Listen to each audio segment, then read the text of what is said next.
दोस्तों, मैं आनंद वर्मा एक बार फिर से आप सभी का स्वागत करता हूं। आज की इस वीडियो में हम कुछ इंडियन फॉरेस्ट पॉलिसीज़ के बारे में जानेंगे जो कि इंट्रोडक्शन टू फॉरेस्ट्री में सिलेबस में है। ठीक है, तो चलिए बिना समय गंवाए शुरू करते हैं। तो इंडियन फॉरेस्ट पॉलिसीज़ जानने से पहले हम थोड़ा सा इंटरनेशनल एफर्ट्स जानेंगे कि फॉरेस्ट कंजर्वेशन या फिर फॉरेस्ट से रिलेटेड क्या क्या इनिशिएटिव्स लिए गए हैं। तो इसी क्रम में इन्वायरमेंट और कुछ नोडल एजेंसीज से रिलेटेड टर्म हैं, जैसे यूनाइटेड नेशन इन्वायरमेंट प्रोग्राम यानी UNEP, South Asian cooperation environmental programme या फिर इसे SACEP शॉर्ट में कहते हैं, international centre for integrated mountain development यानी माउंटेनियस एरियाज़ में जो फॉरेस्ट थे उनके कंजर्वेशन से रिलेटेड जो रिसर्च या फिर प्रिजर्वेशन प्रोग्राम चलाए गए थे वो ICI MOD के अंतर्गत चलाए गए थे। और फिर IUCN आता है, international union for conservation of natural and natural resources, nature and natural resources. और इसी तरह की बहुत सी एजेंसीज़ थीं जिन्होंने कुछ ट्रीटीज़ था जिन पे सिग्नेचर किया था और उन सभी को फॉलो किया था और फॉलो कराने के प्रति अग्रसर थे। तो इसमें जो मुख्य मुख्य बातें थीं वो ये हैं कि पहला पॉइंट आता है इंटरनेशनल प्लांट प्रोटेक्शन कन्वेंशन। ठीक है, यानी प्लांट प्रोटेक्शन के बारे में इंटरनेशनली एक सम्मेलन हुआ था। ठीक है, और सेकंड था कि convention on wetland of international importance, यानी वेटलैंड्स में जो ट्रीज़ ग्रो कर रही थी उनके कंजर्वेशन पर्पज़ के लिए। और बायोडाइवर्सिटी जो टोटली फॉरेस्ट पे डिपेंडेंट होते हैं या फिर फॉरेस्ट कंपोनेंट मिला के बनते हैं, तो उनके कंजर्वेशन से रिलेटेड। और जो कंट्रोलिंग डिजर्टिफिकेशन, एक तरह से कहें कि जो मरुस्थलीय भूमि थी उसको कंट्रोल करने के लिए वहाँ पे कैसे ग्रीनरी लाई जाए, इन सब पे वर्क किया गया था। ठीक है, और जो फ्लोरा और फौना कंपोनेंट है उन पर भी वर्क किया गया था। जैसे कि फ्लोरा उन्हें कहेंगे जो लिविंग ऑर्गेनिजम्स तो हैं लेकिन जैसे वो पेड़ पौधे हैं किसी स्पेसिफिक रीजन्स के, और जो फौना होते हैं ये एनिमल कंपोनेंट होते हैं। ठीक है, तो ये जो इंटरनेशनल फॉरेस्ट पॉलिसीज़ रही हैं इसमें अमेरिका, कनाडा, जापान, स्वीडन वगैरह देश काफ़ी कुछ भूमिका निभाए हैं। दोस्तों, इसमें ज़्यादा कुछ स्लाइड में है नहीं, तो आप अपने फ़ोन को एक किनारे रख दीजिए, रिलैक्स हो करके बस केवल आवाज़ पे ध्यान दीजिएगा। ठीक है, और जो टर्म्स हैं उन्हें याद रखने की कोशिश करिएगा। तो फॉरेस्ट पॉलिसीज़ 1894, ठीक है, इसके बारे में जानने से पहले अपन लोग कुछ बेसिक जान लेते हैं। वैसे आप लोगों ने 1890s के दशक में यानी 1894 में डीट्रिस ब्रैंडिस का नाम सुना होगा, जो कि तुंग्या सिस्टम को एक तरह से जो प्रमोट किया था उन्होंने, वो कहीं ना कहीं एक पॉलिसी के तहत ही लाया गया था। और ये जो डीट्रिस ब्रैंडिस थे वो फॉरेस्ट पॉलिसी के पहले इंस्पेक्टर जनरल थे, फॉरेस्ट पॉलिसी 1894 के।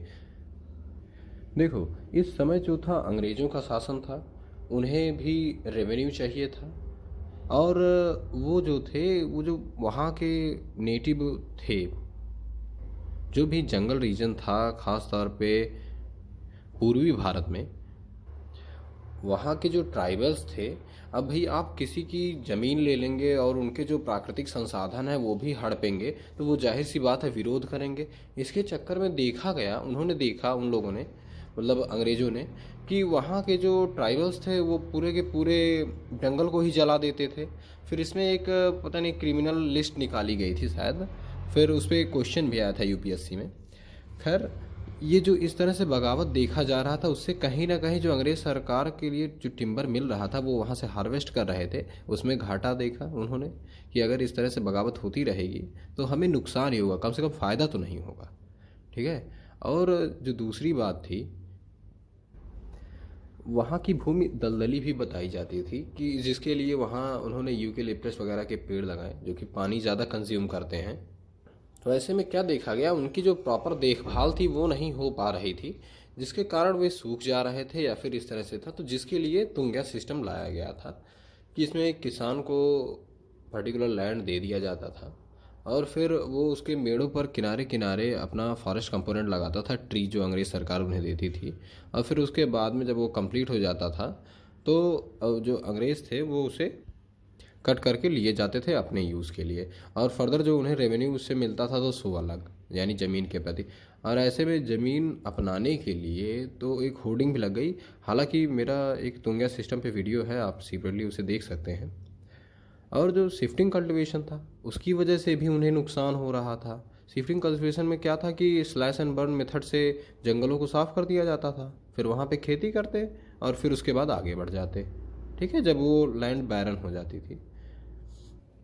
तो इन्हीं सभी को ध्यान में रखते हुए जो डीट्रिच ब्रैंडिस थे उन्होंने तुंगा सिस्टम लगाया कि ठीक है, तुम लोग अपनी ज़मीन पे खेती करो, कर सकते हो, हम तुम्हें ज़मीन देंगे, और फिर उसके बाद में उसके किनारे तुम्हें बस पेड़ लगाना होगा, और उन पेड़ की तुम देखभाल करो और साथ ही में हमें भी पैसा दो उसका।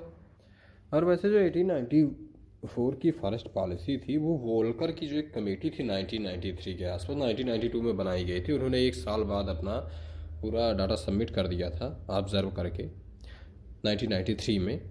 तो वो उसी पर बेस्ड था, जिसके कुछ मुख्य टर्म्स थे कि फॉरेस्ट फॉर पब्लिक बेनिफिट्स। अब अपन लोग इसके पॉइंट्स डिस्कस कर लेते हैं, नहीं तो बड़ा लंबा चौड़ा टॉपिक है ये। फॉरेस्ट फॉर पब्लिक बेनिफिट्स जो 1894 की फॉरेस्ट पॉलिसी थी उसमें ये था कि जो जंगल हैं वो पब्लिक बेनिफिट्स के लिए यूज़ हों। भाई लोगों को भी तो लगे कि सरकार उनका सहयोग कर रही है हैं। वो तो बस कांग्रेस को जो उस समय शासन में रहे होंगे उनको बुरा लगाने में लगी हुई थी कि नहीं देखो हम भी मदद कर रहे हैं, ठीक है। तो forest policy, forest for public benefits यानी लोगों के फ़ायदे के लिए जंगल, ठीक है, ख़ास तौर पे वहाँ के जो ट्राइबल्स थे।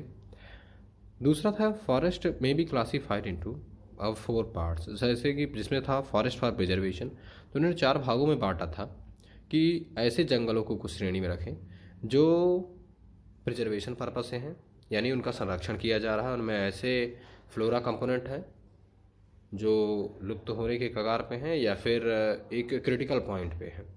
दूसरा था फॉरेस्ट फॉर कमर्शियल पर्पस, यानी उन्हें टिम्बर वगैरह रेवेन्यू भी तो चाहिए, तो कमर्शियल पर्पस से भी फॉरेस्ट लगाएं, या फिर जो कमर्शियल पर्पस से हैं उनका प्रोटेक्शन करें। देखो फॉरेस्ट का 2 ही मेन एम होता है, या तो प्रोटेक्टिव फंक्शन होगा और दूसरा या तो प्रोडक्टिव फंक्शन होगा। तो प्रोडक्शन से भी हमें फ़ायदा है और प्रोटेक्टिव फंक्शन हो तो उससे फ़ायदा है ही है, खासतौर पे हमें नहीं तो कम से कम वाइल्ड लाइफ को तो है ही है, जिनका एक फूड चेन चलता है।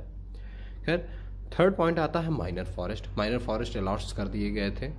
और फोर्थ है पास्चर लैंड्स। पास्चर लैंड्स मतलब चारागाह के लिए जो ज़मीनें थी वो दे दिया गया था। देखो अभी उस समय तो 1894 के आसपास में ग्लोबल वार्मिंग या फिर पोल्यूशन का उतना ज़्यादा केसेस नहीं था जितना कि वर्तमान में है। तो ग्लोबल वार्मिंग और फॉरेस्ट एरिया भी आज की तुलना में तो ज़्यादा थे ही। तो उन सब जो पुरानी फॉरेस्ट पॉलिसीज़ हैं उसमें आप ये 2 कंपोनेंट नहीं देखेंगे कि कहीं फॉरेस्ट इन्वायरमेंटल कंजर्वेशन पे कहीं नहीं बात होगी, ठीक है, और ना तो कहीं पे ये बात होगी कि हम फॉरेस्ट एरिया इंक्रीज़ कर रहे हैं, ठीक है। ये दोनों की बात नहीं होगी खासतौर पे पुरानी फॉरेस्ट पॉलिसीज़ में, क्योंकि उस समय इतना तो था नहीं ना, उतनी पॉपुलेशन नहीं थी, और जितनी थी स्लैश एंड बर्न करते थे, ठीक है।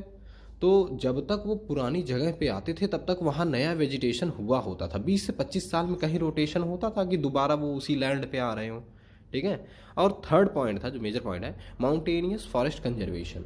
तो जो ये माउंटेन पे फॉरेस्ट उपस्थित हैं उन पर कंजर्वेशन पर काम करें, क्योंकि जो ऊपर वाले वो मतलब फॉरेस्ट विकसित होंगे यानी रहेंगे तो कहीं ना कहीं वो पानी वगैरह जो होता है वो नीचे भी भेजेंगे बारिश के थ्रू से, ठीक है। तो फॉरेस्ट पॉलिसीज़ जो थी 1894 की ये इन्हीं के इर्द गिर्द घूमी कि फॉरेस्ट पब्लिक बेनिफिट्स के लिए थे, ठीक है, ओपन कर दिया गया था। अब फॉरेस्ट में भी क्लासीफाइड इनटू 4 पार्ट्स, ठीक है, एक प्रिजर्वेशन के लिए फॉरेस्ट और कमर्शियल पर्पज़ के लिए फॉरेस्ट, और फिर उसके बाद minor forest and pasture lands.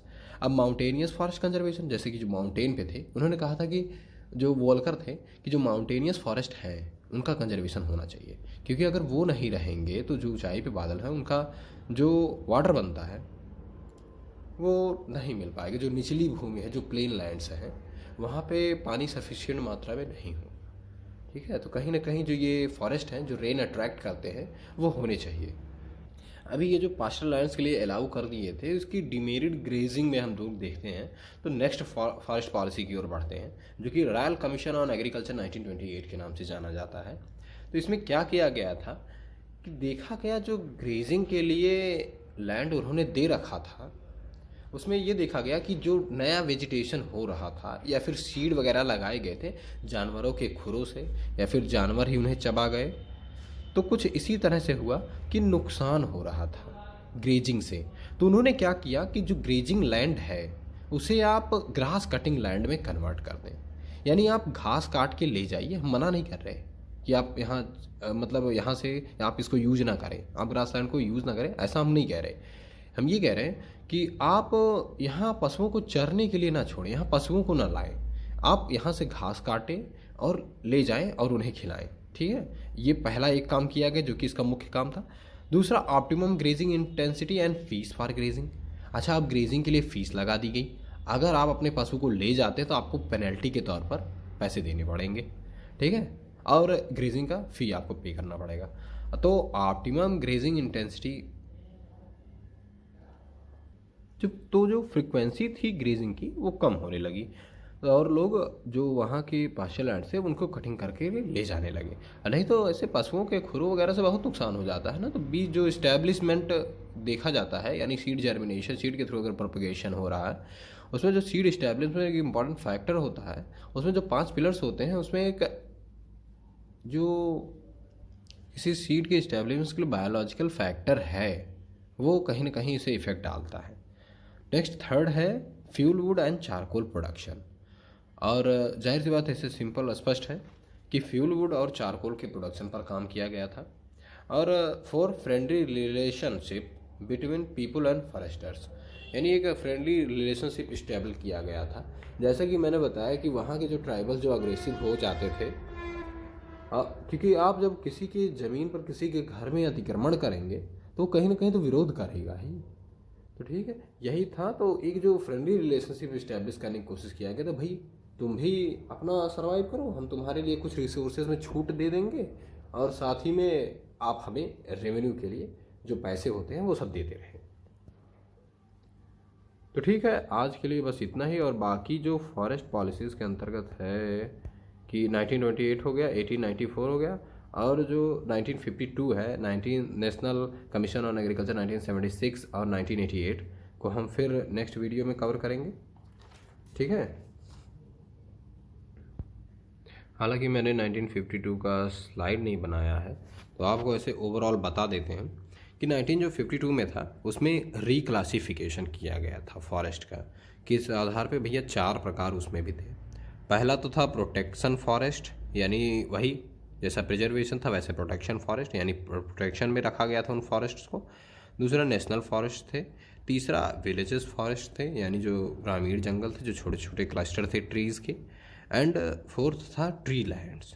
ठीक है, और दूसरा जो मुख्य पॉइंट आता है इसमें, interest of people in tree plantation. इसमें सोशल एक्सटेंशन प्रोग्राम्स के जरिए लोगों को पेड़ लगाने के प्रति जागरूक किया गया था। अब कोई जैसे कि एक जो चलता है, जो लहर होती है, उसमें ये थोड़ी होता है कि अगर हम शुरू कर रहे हैं तो हम पहले ढेर सारे प्लांट लगा दें। तो नहीं, जब एक बड़ा क्लस्टर नहीं उसे अडॉप्ट करेगा तब तक वो एक वाइल्ड प्रोग्राम का रूप नहीं ले पाएगा। ठीक है, तो अगर ज़्यादा मात्रा में बढ़ाना है तो लोगों को कहीं ना कहीं प्रेरित करना पड़ेगा और उसके प्रति शिक्षित करना पड़ेगा। और फोर्थ टर्म आता है कि 60% जो फॉरेस्ट एरिया थे वो हिल पे, उन्हें इंक्रीज़ किया जाए, और जो 20% फॉरेस्ट एरिया जो प्लेन लैंड है उन पे इंक्रीज़ किया जाए। अब देखो, फॉरेस्ट इंक्रीमेंट पे बात होने लगी है, 1952 आ गया ना, आज़ादी मिल गई ना, अब फॉरेस्ट इंक्रीमेंट पे बात होने लगेगी कि 60% फॉरेस्ट एरिया हिल पे बढ़ा दिए जाए और 20% फॉरेस्ट एरिया कम से कम प्लेन पे बढ़ा दिए जाए। खैर, ये रहा 1952। आगे शायद बचा है 1976 एंड 1988, इसको मैं नेक्स्ट वीडियो बनाऊंगा, उसमें कवर कर लेंगे। तो फिलहाल आज के लिए इतना ही, धन्यवाद।